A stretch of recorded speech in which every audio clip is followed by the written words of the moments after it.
Lionel മെസ്സിയുടെയും അർജന്റീനയുടെയും കേരളത്തിലേക്കുള്ള വരവിന് മുന്നോടിയായി Argentina football ടീമിൻ്റെ മാനേജർ ഇന്ന് കൊച്ചിയിലെത്തും. ഇന്ന് ഉച്ചയ്ക്ക് കായിക മന്ത്രിയുമായി അദ്ദേഹം കൂടിക്കാഴ്ച നടത്തും. കലൂർ രാജ്യാന്തര സ്റ്റേഡിയവും സന്ദർശിക്കുന്നുണ്ട്. നിതിൻ അംബുജൻ വിവരങ്ങളുമായി കൊച്ചിയിൽ നിന്ന് ചേരുന്നു. നിതിൻ, പറയൂ വിശദാംശങ്ങൾ. ഫുട്ബോളിന്റെ മിശിഹ മെസ്സിയെയും അതോടൊപ്പം തന്നെ അർജന്റീന ടീമിനെയും വരവേൽക്കാൻ ഒരുങ്ങുകയാണ് കേരളം. അതിന് മുന്നോടിയായി തന്നെയാണ് അർജന്റീന ടീം മാനേജറുടെ കൊച്ചിയിലെ സന്ദർശനം.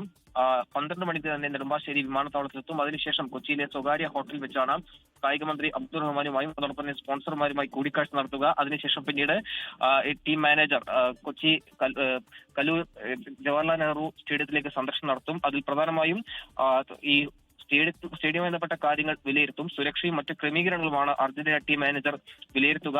മാനേജർ ഹെക്ടർ ഡാനിയൽ കബ്രേര നേതൃത്വ സംഘമാണ് ഇന്നിപ്പോൾ 12 മണിക്ക് കൊച്ചിയിലെത്താൻ ഒരുങ്ങുന്നത്. എന്തായാലും ടീമിന്റെ കേരളത്തിലെ താമസ സൗകര്യവും തീരുമാനമാകും. കൂടാതെ മത്സരങ്ങളിലെ അന്തിമ തീരുമാനം ഉണ്ടാവുമെന്ന് പ്രതീക്ഷിക്കുന്നുണ്ട്. താമസിക്കുന്ന ഹോട്ടൽ, ഭക്ഷണം, യാത്രകൾ അങ്ങനെ മറ്റ് സൗകര്യങ്ങളും ഈ ടീം മാനേജർ വിലയിരുത്തും. അങ്ങനെ കായിക മന്ത്രിയും അതോടൊപ്പം സ്പോൺസർമാരുമായി ഒരു വിശദമായ ഒരു കൂടിക്കാഴ്ച തന്നെയാണ് ഇന്ന് ടീം മാനേജർ നടത്തുക. അതിനുശേഷമാകും കലൂർ സ്റ്റേഡിയത്തിലെത്തി അവിടുത്തെ സുരക്ഷാ ക്രമീകരണമൊക്കെ വിലയിരുത്തുക.